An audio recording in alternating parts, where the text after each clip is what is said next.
Ertuğrul kinosun көрсөңүз керек. Жо анча мынча гана роликтерин көрдүм, бирок толук көргөн жокмун. Бирок көргөнгө ниет кылып атам. Анткени ушул кинону көрүп мусулман болгондор көп болуп атат азыркы учурда, ошондуктан бир сере көрөйүн деп атам. Бирок көргөнгө убакыт жок. Ошого мынагу 26 январда Москвага барабыз. Ошондо кетип атып кел айтып көрсөм, ошондо кетип атып 2 сере келет, 4 сере көрүп коет. Самолетто.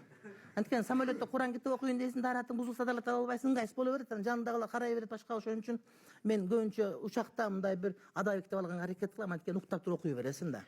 Анан жанагыны кинону көрсөң дагы болчудай экен деп ойлоп калдым, Эртугрулду. Ошол жерде Ибн Араби деген аалымды көрсөткөн, ал аалымды абдан такыба олия кылып көрсөткөн. Өзү ошондой аалым өткөнбү? Негизи дейт. Негизи көз карашым жакшы. Ибн Араби бул жакшы адам, сопу.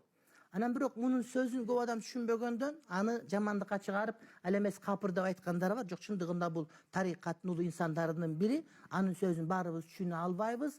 Ошол урматтаган бойдон калтырабыз. Китебин окуган сунуш кылбайбыз, анткени адамдар түшүнбөшү мүмкүн. Бирок бул адамдын кадыры, зободосу бийик. Анан фильмдер ушундай да, мындай бир көп чындыкты чогултуп бир бүтүндү кылып бере берет. Мисалы үчүн, жанагы Нурбек Эген деген менин классташым кино тартат да, фильм тартат.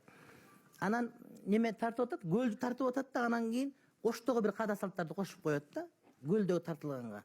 Анан кийин Нарындын бир салттары ошого аралашып калат.